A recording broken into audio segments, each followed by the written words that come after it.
I do really believe 100% from every part of me that everyone has the capacity to be able to do the things that they want and not to be held back by the mental baggage that's in our head that we want to push through. Welcome to the Do the Thing podcast.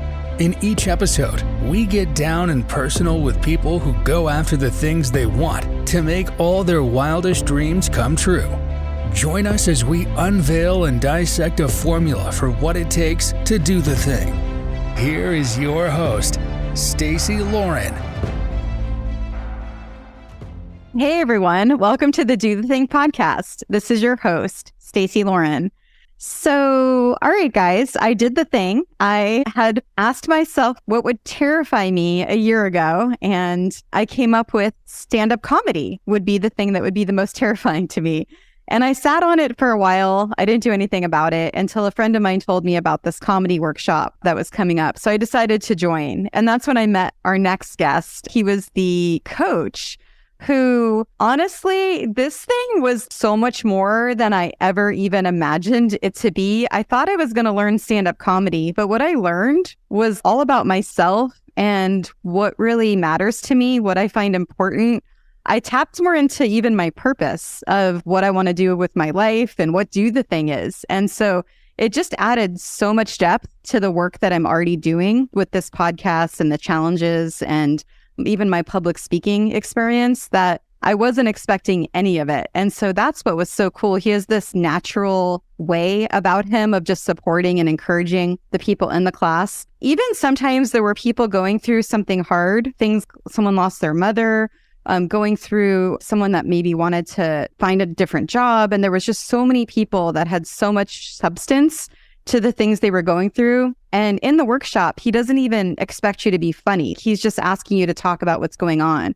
So it just opened up all these new possibilities, because when you think of stand-up comedy, you think it's going to be this like really scary thing. But the way that he was able to frame it was really just about getting up and talking. And I think that's what was so cool about it. And so anyway, the timing is perfect, because I was going to ask him to do the podcast episode when I did my first class. And I don't know what happened, but I waited. And then all of a sudden, I decided to ask him to do it this time. And it's so cool because I just went to my first class for the second workshop. And I got to learn all these. I think because I was so in my head the first time, I didn't notice the way that he set up the class the first time. And so now I really got it more even deeper into how he's doing it. So anyway, I'm excited to talk about that too, because I got to hear everything that I was too in my head the first time. I didn't get to hear all these things. So anyway, I am so excited to introduce Tony to the show. Hi, Tony. Hey. Hi, nice to see you.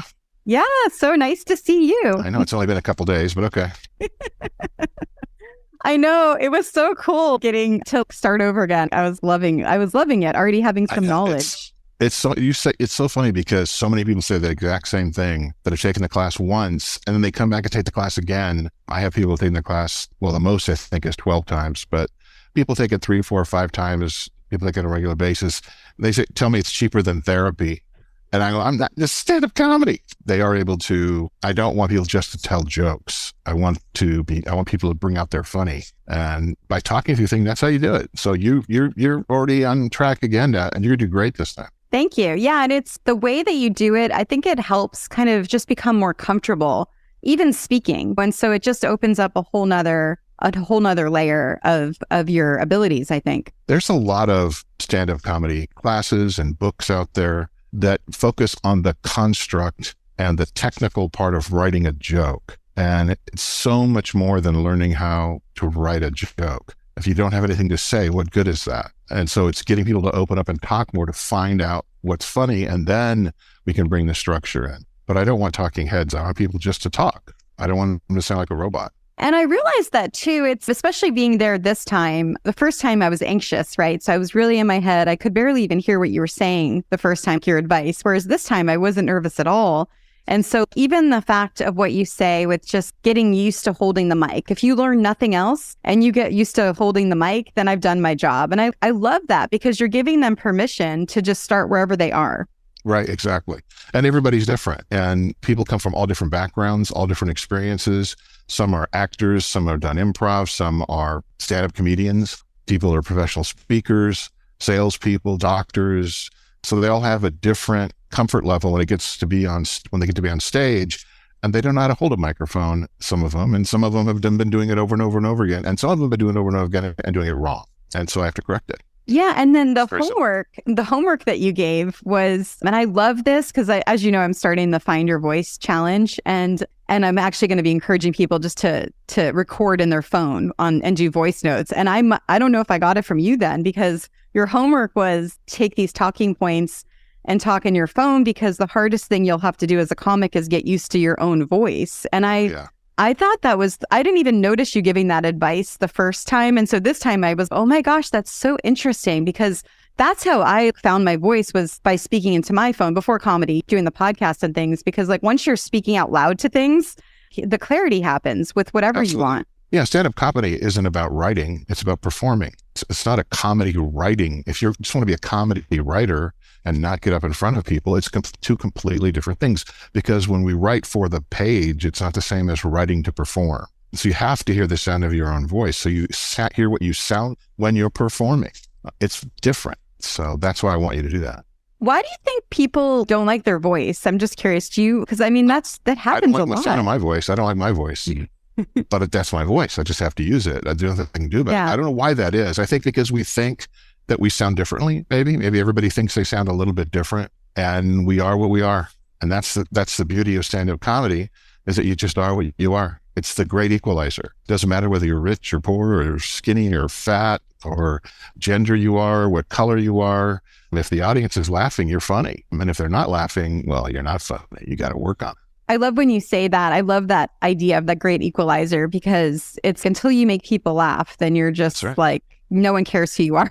That's right. You're not connected. They don't care. You know, they're not, unless you're super famous and they come to see you because they know you. When someone comes to see you, when they go to a comedy show, they want to laugh, but they don't know you. They have no connection to you. So as a comedian, as a performer, you need to get them connected. So you have to be able to do something that's going to make them laugh. That's why they're there. They're not there for a philosophical discussion. There is no discussion. It's a one-way street, but their response, their laughter is the second part of that. So you're the one that's giving the information. You're the one that's telling the jokes or the stories that have humor in them. And their listening is their participation. They don't get to talk. So it's just, you have to be on track all the time, and you got to do it quickly to get them to like you or not like you. Yeah, I know. It's some people, actually, that's the routine, is to get them to not like them. Right. Yeah. And I would love to have you share, because we've had some conversations about failure and just being comfortable with that. It's almost conditioning. It happens. And well, if you're going to choose stand-up, you got to remember, when you first start out, you're going to bomb 90% of the time. Bombing, for those of you that don't know, means suck. It means horrible. It means you're not doing the thing right. It means that you're just not there yet. You need more experience. That's all. Whenever people aren't laughing, it means you're not funny in that moment. That's all. It means that's what a comedian does, is realize, okay, we sucked, we bombed, but there's always another stage. There's always another day. We get to get up again. And so you get that, the people that get up again and keep doing it, even after they bomb, those are the true performers. Those are the true comics, because they know they can get people to laugh. They just got to keep doing it and get better and better and better. It takes a couple of years before you are comfortable enough in your own skin as a comedian to get up there and know that you're going to do well when you get up there. It takes time.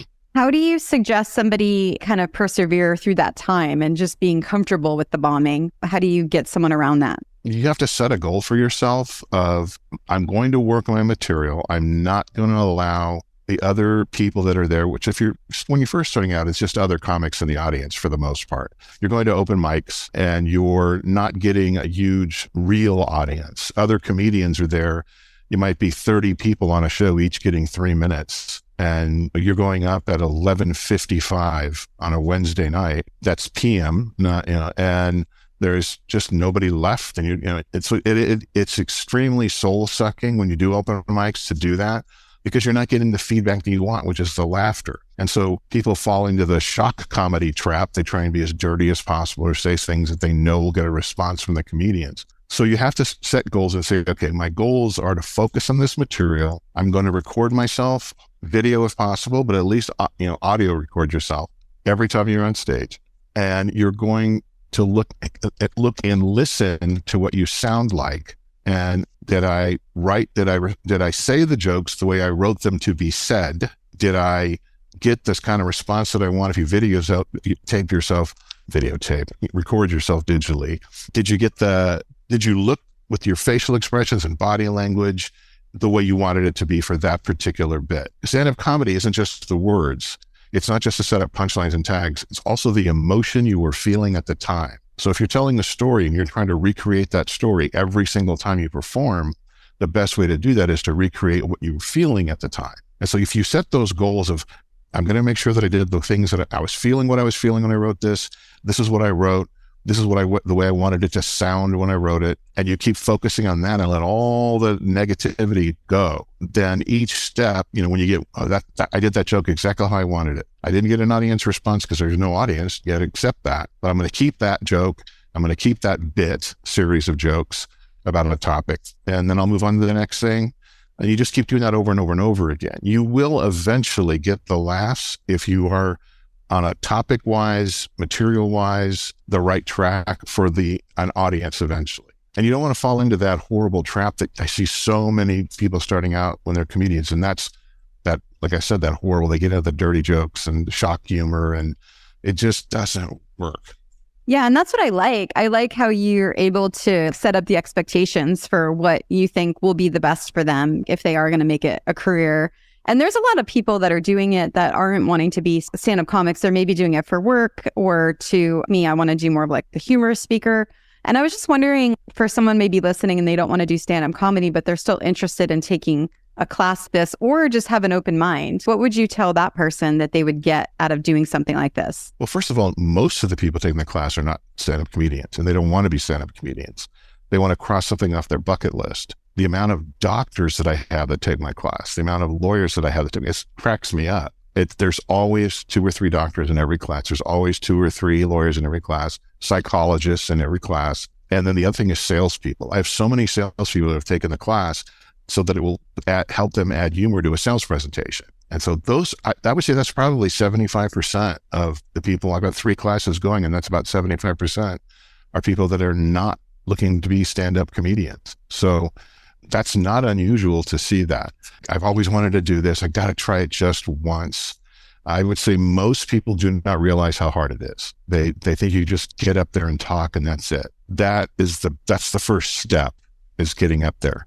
Then there's way more to it after that. And they don't understand how much work, how much writing, how much we put into it. We were talking about the reasons why people do this that are not stand-up comics.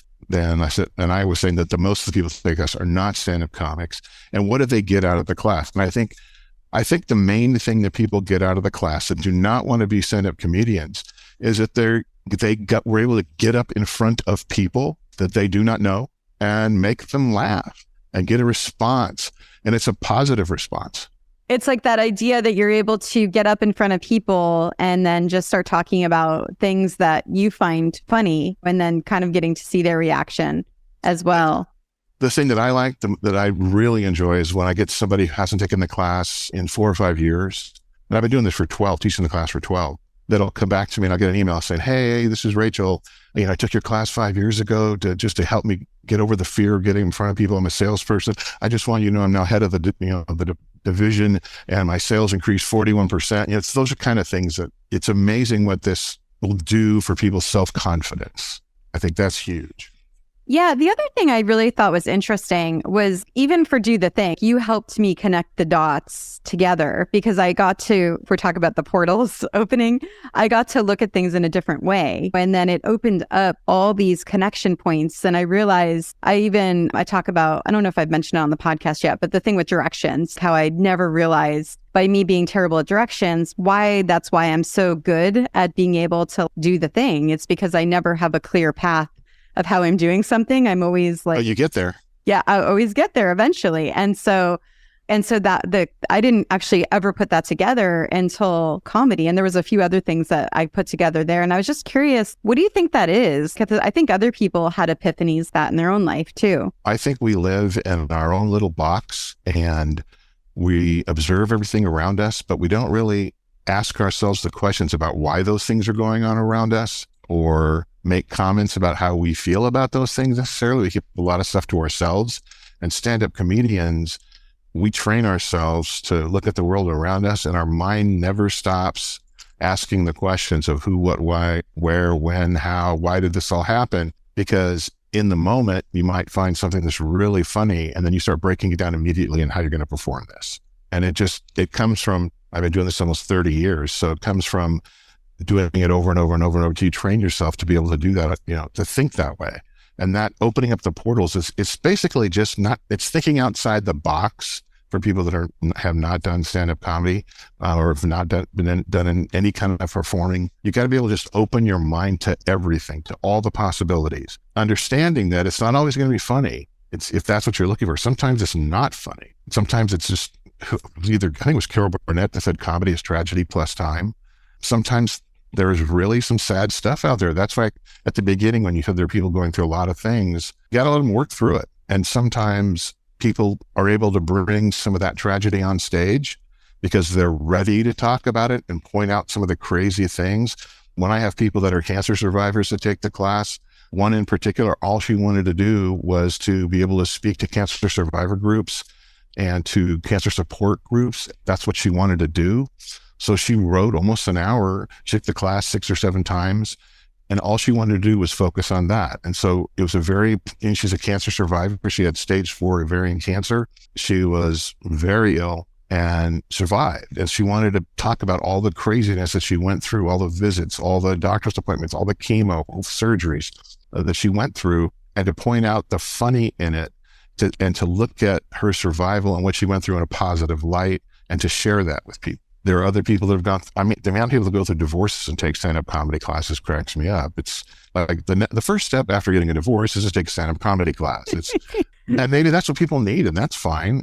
And some people are ready to talk about that, and some aren't. Yeah, I think that's what's so cool is, and I think I mentioned this in my first class when I did my talk of why I was there, is I really wanted to be able to make people feel seen through something I said, because I know that when you can make someone laugh, it's a connection point of just a way to enhance it. Just you were saying with the woman with cancer. And I just can't even imagine going through something like that and then being able to laugh at someone that had been through the same experience and just laugh at the absurdity of all the stuff you have to go through. And then also seeing that she's come out the other side and she's up there. I mean, and we could talk about that for anything, divorce, kids going out of college and leaving the house. I mean, there's so many different transitions that we get in our life, and then having someone that can kind of speak to that in a funny way and find the funny in it. I think it's really amazing. And the great thing about stand-up is that you might have, for example, 10 people that want to talk about their dating life. And we've all heard stand-up comedians talk about dating and online dating and all this. Almost every comedian talks about it, but they're all different. Everyone has their own take on it. Everyone has their own situation, their own examples of what happened to them, and they're different and they're funny.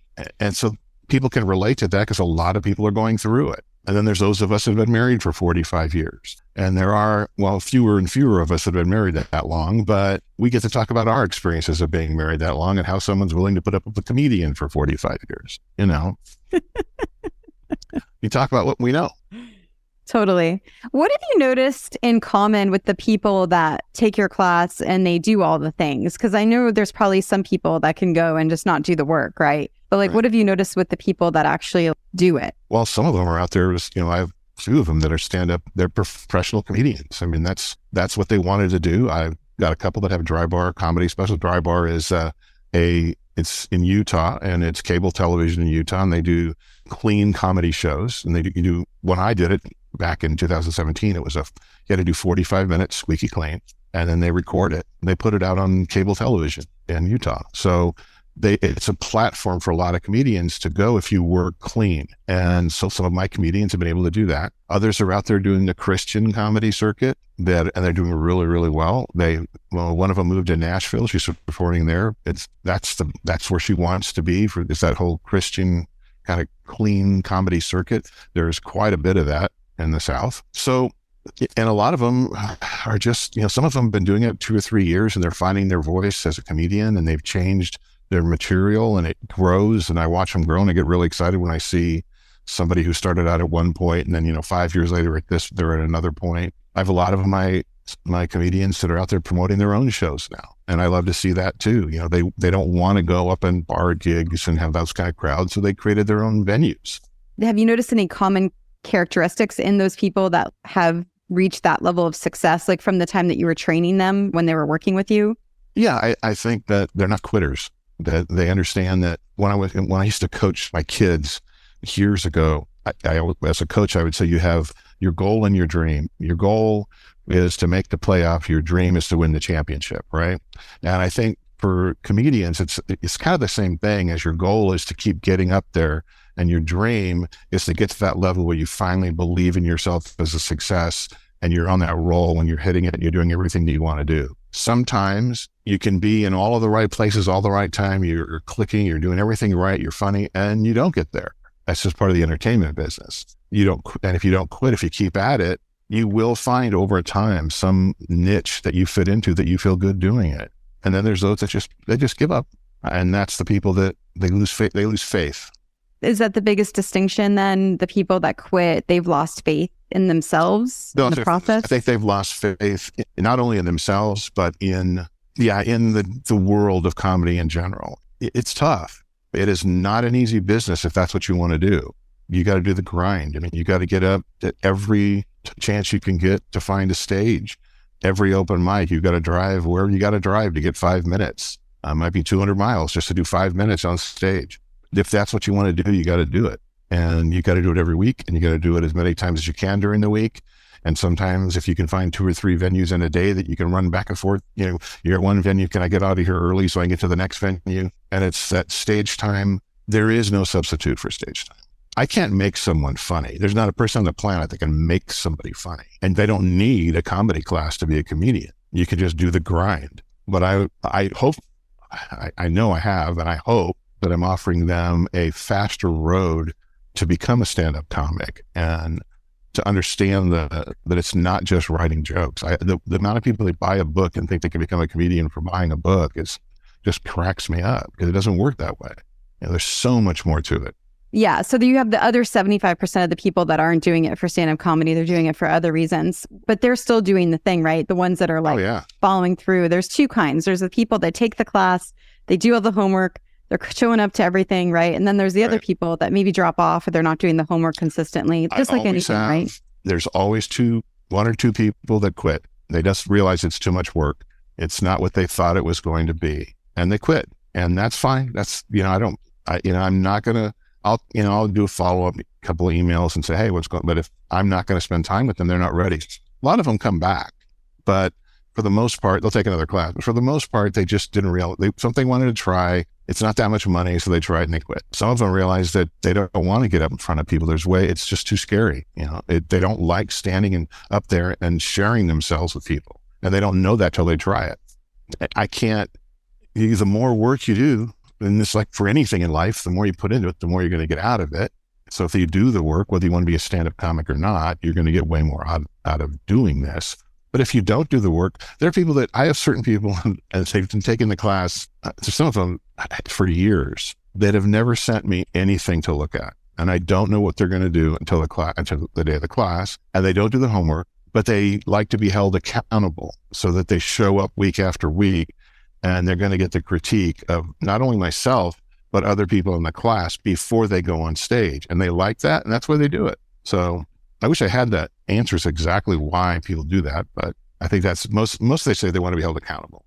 Yeah, I think I like that, the accountability side of it. And then you do also, when we think of the do the thing formula, you also really do a good job with my people, because you're creating this community of people that are really supportive and encouraging as you're up there. And so it gives you really a safe place to fail or to succeed basically at the same time. When I started, I had a very close-knit group of comedians that we started with at the same time at the Comedy Store in La Jolla.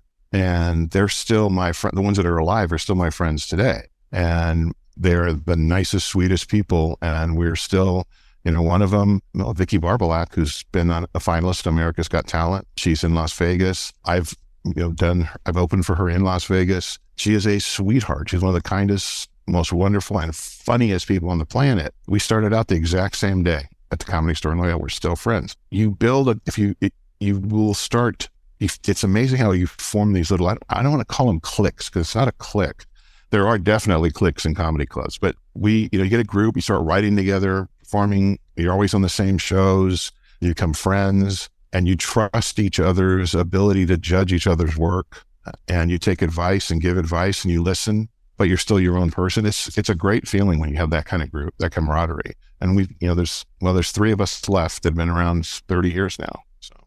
Yeah. And I think what you're bringing up too is I remember feeling that with the people I was with the first class. So I just started the second class, so I'm sure it'll probably be similar, but it's just because you see each other in such a vulnerable state and you're able to just be there as you're exposing yourself completely to the people. So it just adds to that connection, I think, with the people that you're with. And we have been able to live each other's failures. So when we see somebody bomb and then they come off the stage and you're next, and they come off the stage with this look in their eyes like, was it as bad as I thought it was, or was it okay?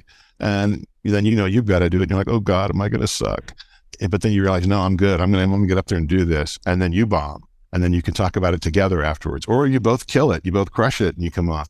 One of the things we like to do as comedians, at least are my friends, is after they come off the stage and they think they've had a really good set and the audience is applauding and everything's going great, they come up to you and they want you to give them this, hey man, you did great. You just say, did you go up yet? They look at you like, what? Didn't you hit that? Did you go up yet? I didn't know if you went up yet. So it's just kind of that come back to earth. That's another show. You got to get back on track. We've done it enough times that we don't need a pat on the back. And it's that kind of giving each other a hard time and all in jest. But we know when we say that, if you hear somebody say that, you killed it. Yeah. You wouldn't have said it in the first place. That's so good. Did you go up yet? It's just a little thing that we do. Do you have anything that you've done? That kind of makes me think of the keeping it fun part of mindset, which you have to do with comedy, right? Is keeping it fun. But I was curious, do you have any other kind of mindset tricks that you've used or hacks to keep yourself or that you've noticed with your students that really help? At this point, when they're just starting out, it's repetition. They have to be able to do it over and over and over again. I repeat the same things in class a lot of times, over and over and over again, because you have to get used to that. I mean, it's 80% is in the editing of your work. You've got to rewrite it. Sometimes it's just changing a word or two. Sometimes it's throwing it out and starting over again, but it's the editing. So you have a body of work, maybe it's 5 pages long, and when you're done, you end up with a paragraph. You end up with 5 lines because you edit it and edit until you just keep the meat of it or the best part of it, and the rest of it gets cut out. This is not easy. There's no easy way to do it. To keep that mindset it's just being able to do it over and over again. You have to understand that this takes time and it is repetitive. You can't just play golf once and be a great golfer. You're going to be pretty bad at it for a while till you've done it enough times that you're good at it. And it's the same thing in stand-up comedy. And sometimes you never get good at it. Some people are just not meant to be comedians, but they have the guts to get up there. They have the guts to get up on stage, even though they're not meant to be a comedian. But I love those people. I love the people that I'm still going to get up there no matter what. I'm going to do this. I won't mention names, but I've known comedians that they bomb I've never seen them do well. And but they keep showing up and eventually, they kind of fade out, but sometimes it's 10 years they're doing it. And they just keep doing it. And I think they just enjoy being around the laughter and the people. And every once in a while they'll get a laugh, but for the most part, they're just not comics. You can't teach timing. You either have it or you don't. I mean, you're either funny or you're not. Speaking of that, what do you think helps someone find their voice? And by their voice, I mean, we've talked about this because I think in comedy, it means something different than what I'm thinking. But let me just kind of tell you what I'm thinking. We can kind of see what you're thinking. First of all, you're getting to know what you want to talk about. And so a lot of times it's coming from your own personal history, which I love too, because it gives you a different frame as you're going about your day. You're looking for things that make you laugh or things that you find funny. And I just love that idea because what you focus on grows. So it actually makes your day even more fun because you're all of a sudden looking for cooler stuff. So you're looking for the absurd, the ridiculous, the funny in life. And if you can identify it and translate it to the stage, that's great. Yeah, which I love that part. And then there's also what I mentioned earlier with the connection points in your life, right? So you're starting to understand things, like you said, asking the who, the what, the why, the where. So I think all that goes into finding your voice because you're taking that time to self-reflect. I think it's Tony Robbins that says, I can't remember the exact quote, but something, you get to know yourself. What is it he says? Dang it, I don't remember. But anyway, the whole idea of just how the more questions you ask yourself, the happier you end up becoming, right? Because you're getting to know yourself on like a much deeper level than you normally would. And it's not just asking the questions, it's answering them. Okay, I like that. Yeah. So as a comic, as a comedian trying to find our voice, they say, oh, it takes 10 years to find your voice. I don't buy that. There is no time. When you find it, you find it. It could take 20 years. It could take a week. There's no time limit to finding your voice. Finding your voice is being able to speak as your authentic self to the audience. For example, when you're with a group of friends and all of a sudden you've made them laugh, you didn't think about making them laugh. You weren't analyzing what you were saying to make them laugh. Whatever happened, the way you were speaking made them laugh. In that moment, the way your perspective and take on something came out, your voice, when you spoke it, that was from the funny Stacy. So that's your true voice. And to translate that to the stage, that's what I want to find in people. It's not just writing a joke. It's being able to speak as you would normally speak, or speak in the character that you've created for the stage. And there is a difference. That is your true voice. You speak in your character's voice, or you speak as your voice through your character. And there are people that do that. I do that in a little bit. When I'm trying to, if I'm performing in front of a group of Italians, I turn more Italian. It's still my voice, just like, hey, how you doing? It's that kind of a talk. When you're just out with a group of friends, you don't talk that way. It's just, you just talk like this. Yeah. That's how you should be talking on stage. With the things that you see should be coming out as your authentic self. And the risk we take doing that as comedians is we don't want to become preachers. We don't want to be telling the audience, this is what I think is my point of view. We want to be speaking with them and having a conversation with the audience and letting them into your world of the funny things that you see, and hopefully they're there for the ride and they want to go there. But you don't want to end up being a preacher, and that's what happens.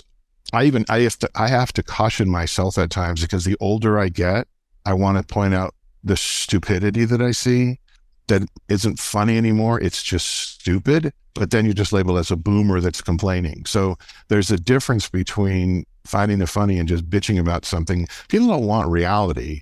They don't want to hear the negative reality stuff. They want you to point out the funny in it. They don't want to be preached at. And I think there are certain people that later on in life, very famous comedians, that unfortunately fell into that trap and they weren't funny anymore. It happens as you get older, I think. You have to really remind yourself that that's what people want to hear. As you're talking, it's making me think too, the other benefit that I got from it is I used to be the type of person, because I didn't, like we talked about this, where I didn't really do public speaking before I owned a company, but I always had the safe space of my company. I didn't ever go outside.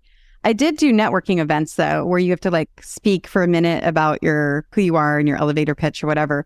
But when I would speak in those settings, 50 people in the room, I couldn't even hear the words that everyone else was saying, because I'd be so like stuck in my head, like, oh my God, I have to speak, kind of going through what I'm going to say. And I think with comedy and again, I'm doing Toastmasters, but I think, and Toastmasters, I'm not saying anything bad about that. Trust me, I really love it.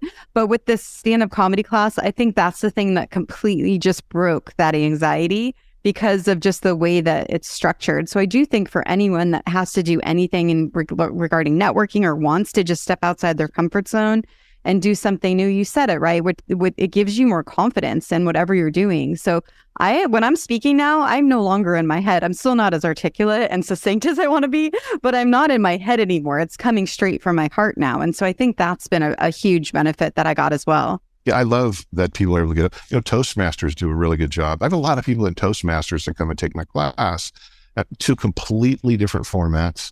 They're more strict. They don't say like I do, but that's how I normally speak. So if people are just talking like they normally speak with the ums and ahs and likes and all that kind of stuff that they do, it comes across as more natural. And anybody can do that. You don't have to memorize it exactly word for word. And I'm not going to say an or an ah.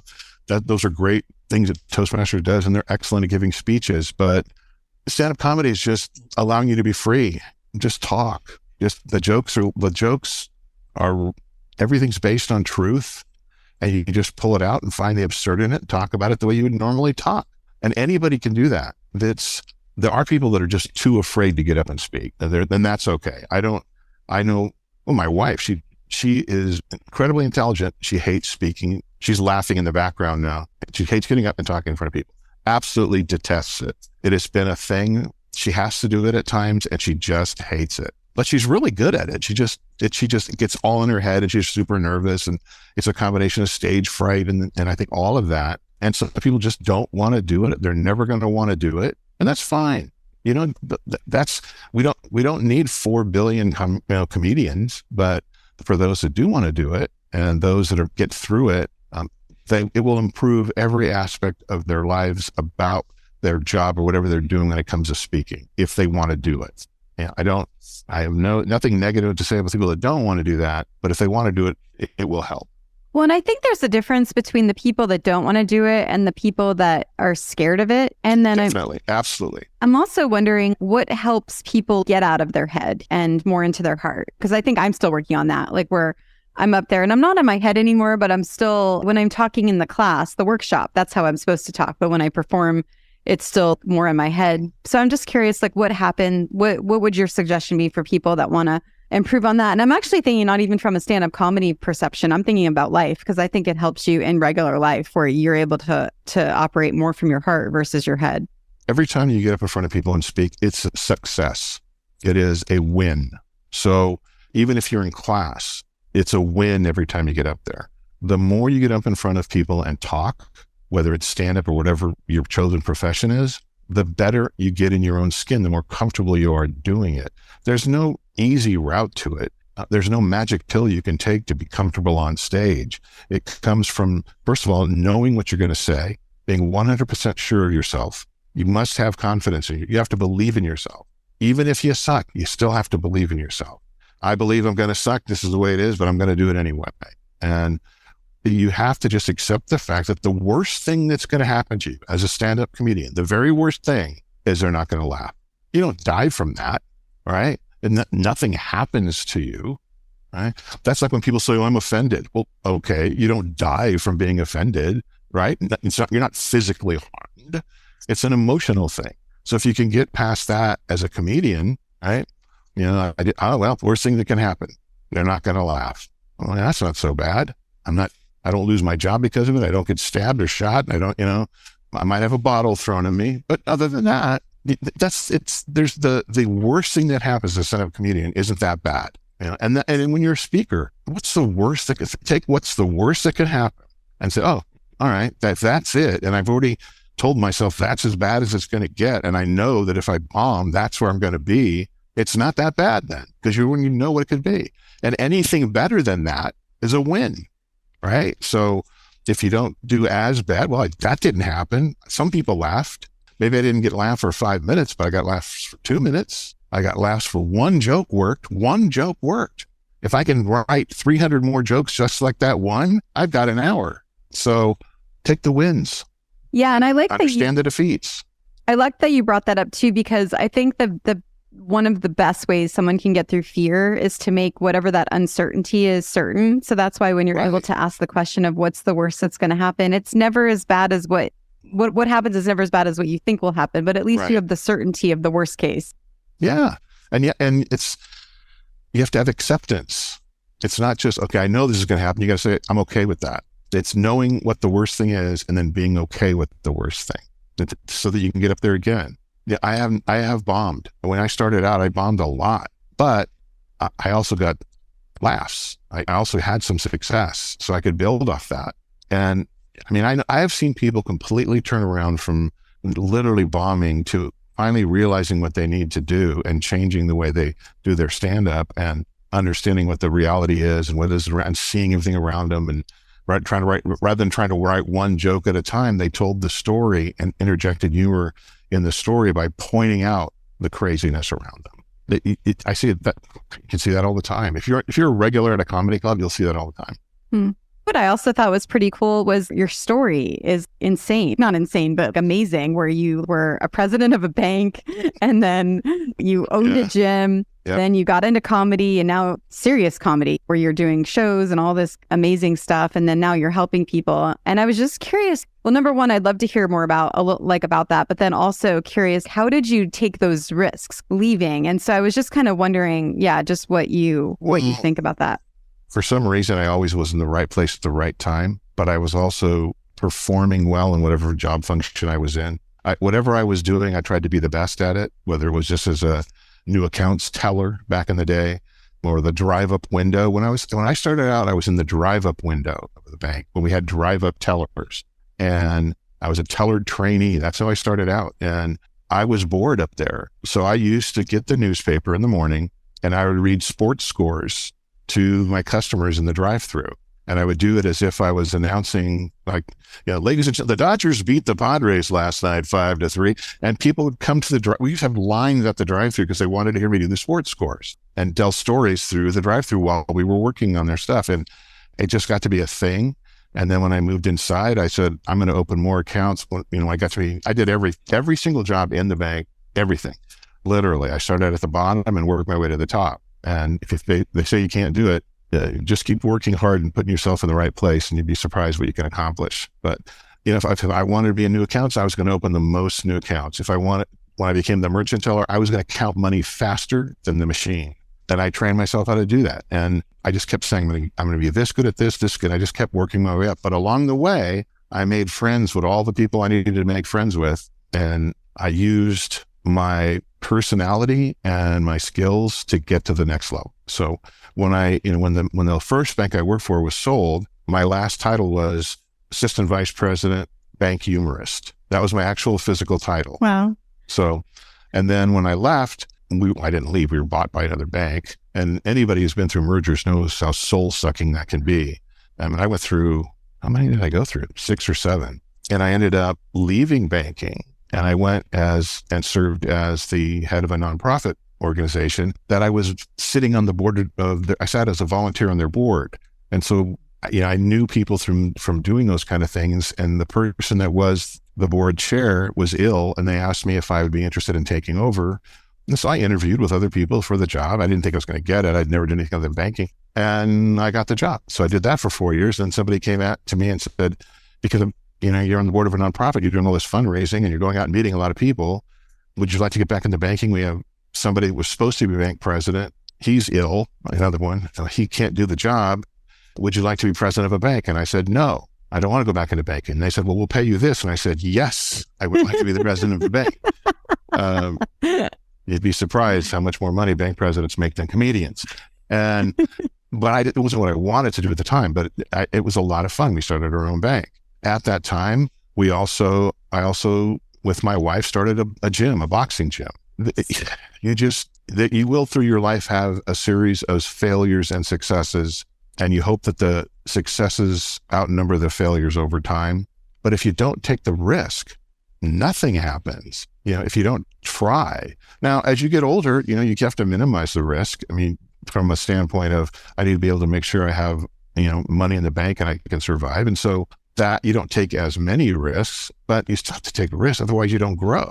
I mean, I could be a stand-up comedian until I am going to be a stand-up comedian to the day I die. And I'm never going to stop trying things. I try things all the time. I'm into video editing and photo editing and all this kind of stuff and learning how to do my own website.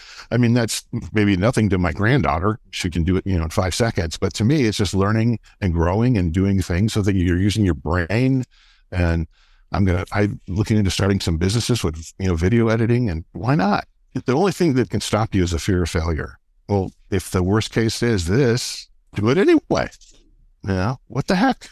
I'll try anything. I've done so many things and I've had failures and successes. It doesn't matter to me anymore. And I'm not afraid of anything.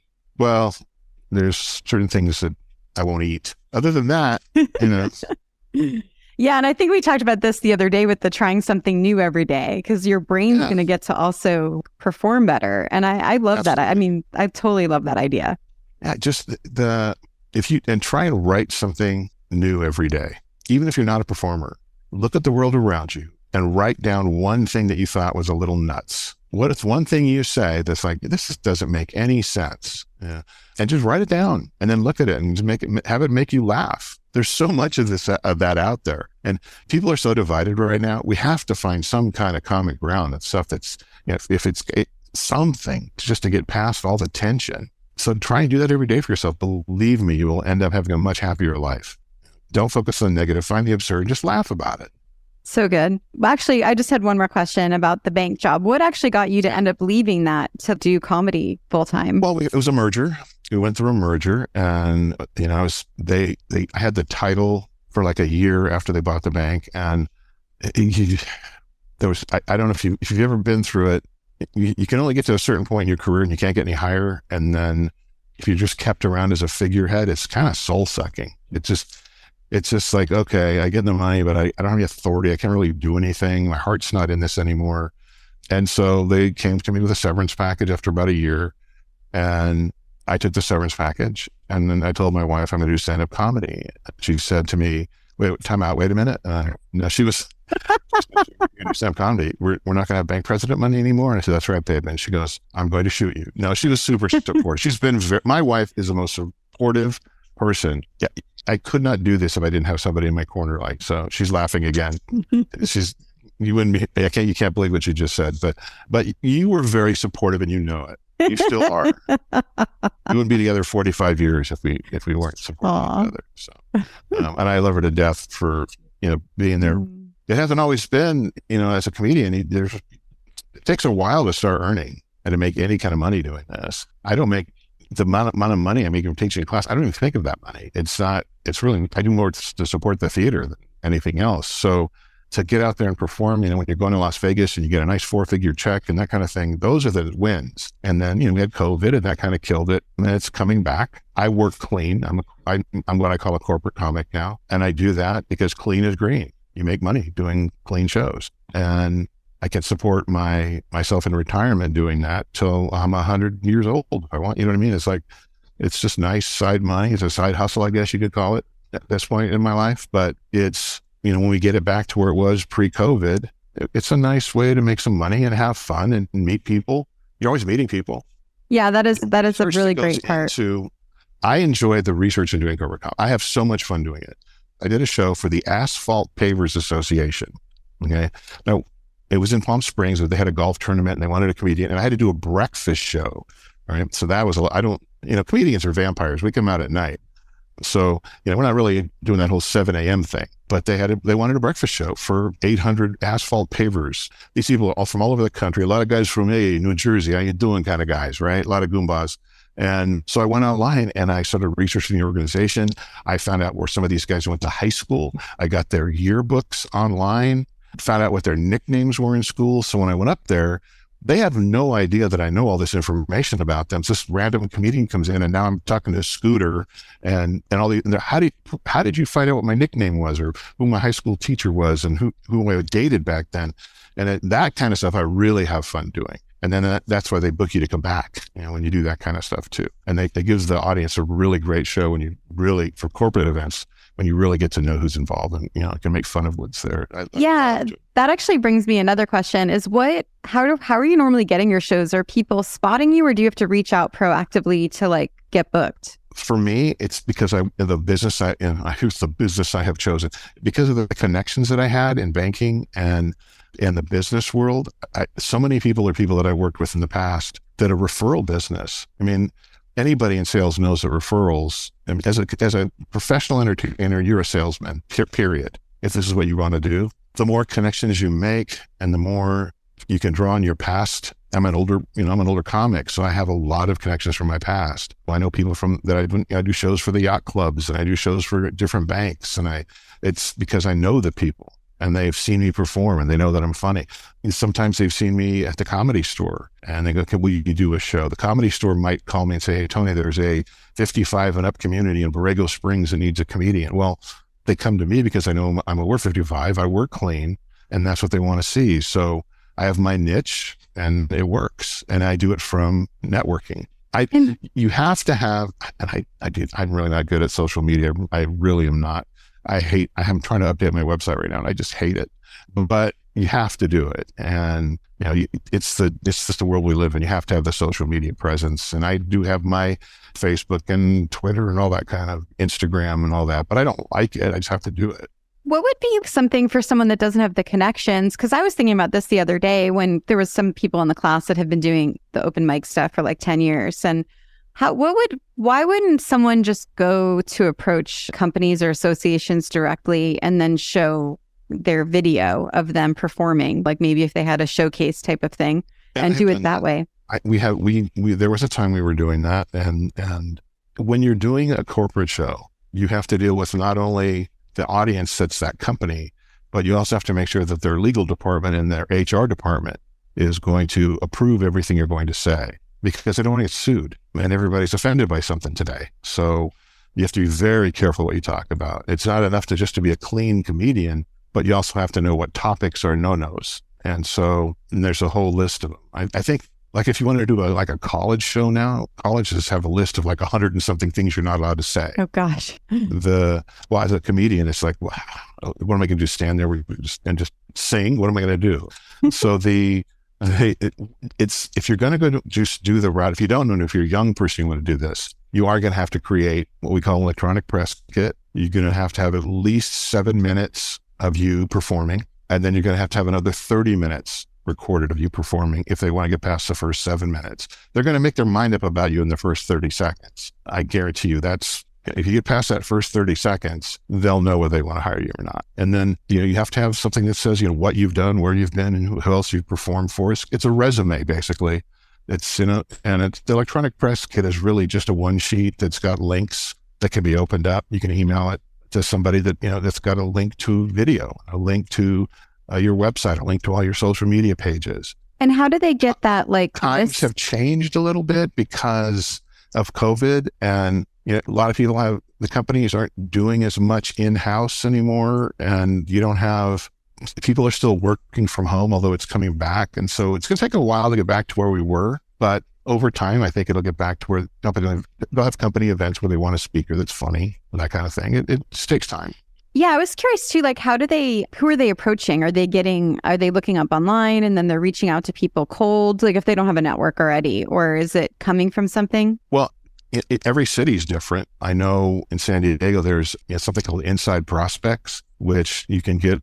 It's an online directory that it's a subscription fee. It's not cheap, but it'll give you, broken down by business, every business in the city of San Diego, and it gives their CEO, it'll give the number of employees, it gives all the information. There's a data mining company, and you can go there and find all that information. You have to pay for it. And then I normally would start with HR. HR people are always trying to do events, and then they're more, how can I do this politically correctly? They want to put on more woke events nowadays. Some of it's just absurd, but that's an HR mentality. If there's any HR people out there, I apologize, but you're all weird. That is my background, that is my background. But you guys are so paranoid. And I get it. I get why. It's really bad. HR is so paranoid that somebody's going to get offended. Totally. But that's where you got to start, in my opinion. Well, and the reason I asked on this podcast specifically, it was funny because I thought about it and then I was going to not ask, and then this came up. So I'm like, okay, this is relevant because I think there's a lot of people that think they can just go to open mics and then that's all that they need to do, right? But they could be, and someone's going to find them out of the audience or something, and scoop them up. It doesn't happen that way. Yeah, it's you have whatever you want in life, whether it's stand-up comedy, whether it's a speaker, whether it's a job that you want to apply for, you have to be able to be comfortable talking to people, telling them who you are, what you do, what you want, what you can do for them, what's in it for them, and then be able to hear no enough that eventually some people are going to say yes. You have to make your own success. You have to do it yourself. People are not discovered at open mics. I shouldn't say that's a generality. I would say a very tiny fraction of entertainers are found at an open mic. That doesn't mean it can't happen, but it's very rare.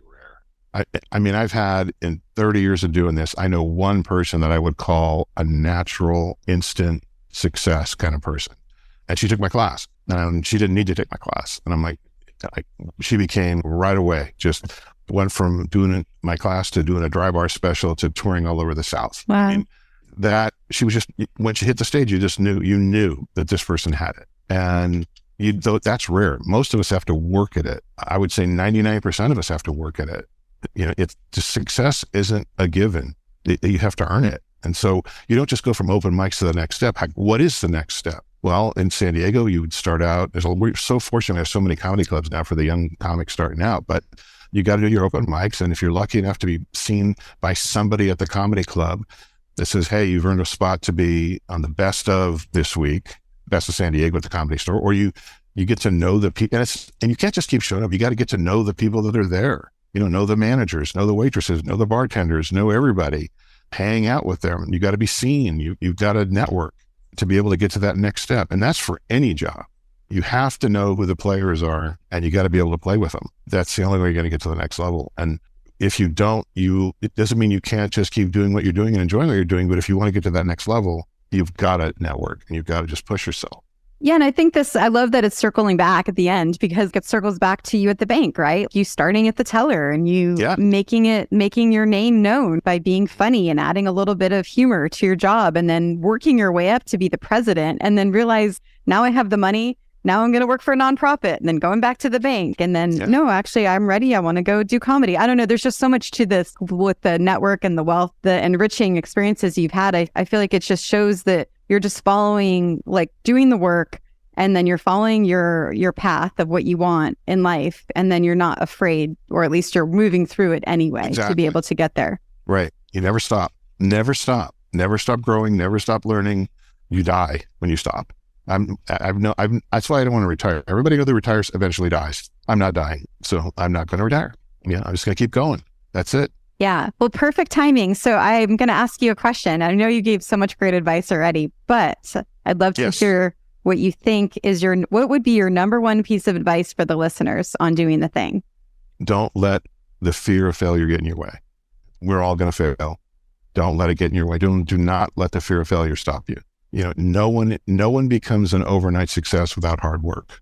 So when you see that person as an overnight success, they probably had 10, 15 years of something behind them that made them that overnight success. There's a lot of hard work that goes into becoming a success. Failure it's just a tool. It's just, failure is an opportunity to begin again more intelligently. And I didn't say that, somebody else did, but it's a quote that I've always remembered. And it's true. You learn something every time you fail. So just don't let it get to you. Don't let that bother you. Failure is natural. Just a thing. It doesn't mean anything, unless it's in skydiving. But other than that, there are some, if you're a bomb tech, failure's not good. But there's certain things that failure's not that big a deal, especially when you're doing, but I will say this, if you're doing the same thing over and over again and still failing, why are you doing the same thing over and over again? Do something different. All right. If it's not working, change. If it's not working, do something different. Change what you're doing. If you keep sucking and you're doing the same thing and you're still failing, hello, it's you, not them. It's that simple. Well, please share where people can find out more about you, and if they're in San Diego and they want to take a class, I'd love to have you share that as well. Well, I've been teaching at the National Comedy Theater and the Point Loma Actors Theater, which is now called actlivenow.com. For 12 years. That's where I started doing it. You can go to any of their actlivenow.com or nationalcomedy.com, and my classes are listed on there. I do have a website under construction, but they're TonyCalabrese.com, and I have Facebook and Instagram and all that. And I'll post some funny stuff on Facebook. Sometimes I use Facebook as a tool to try out jokes that I'm going to do and see what kind of response I get from my friends, and if I need to tweak them or something. But for the most part, you find me on social media now. I am there. Thank you so much for coming on, and thanks for all your support and your encouragement. It's really meant the world to me. I really appreciate it. I'm really proud of you for getting up there and doing it, and I'm proud of all my students that have the guts to get up on stage. So I love doing this. I've been doing it a long time. I'm gonna keep doing it. Hopefully people enjoy it. So. Well, while we're closing out, I'm working on a tagline for Do the Thing. So what do you think is a good one for the end of this show? What did you come up with? I've come up with, we do this all the time. We literally do this all the time. What do you think? What do you think? I mean, this is how creative. It's so funny. I'm waiting for these portals to open, but basically, it's like, do the thing. Do the thing that matters to you. Do the thing that's aligned with your soul. And if you don't do the thing, what happens? Nothing. Nothing happens if you don't do the thing. You stay where you are. There's no change. It's always stays the same. So do something different. That's all. Just do something different. Try something. It doesn't have to be stand-up comedy. It could be acting. It could be improv. It could be just painting. It could be anything. Gosh, it could be just trying a different thing off the menu at your favorite restaurant. Do something different. Change your life. Try. Use your brain and your soul. That's all. That's what life is. Have fun. That's all I got. Okay. That was amazing. That was so good. Thank you so much, Tony, for coming on. All right, Stacey. I'll see you. Thank you. Thanks for listening to the Do the Thing podcast. We hope you enjoyed the show, but even more, we hope you'll be inspired to do the thing. Do you have a burning question on doing the thing that you'd like answered? How about an inspiring do the thing story of your own that you'd like to share? We'd love to hear all about it. Just leave us a voice message at dothething.callcast.co or email us at hello@dothethingpodcast.com.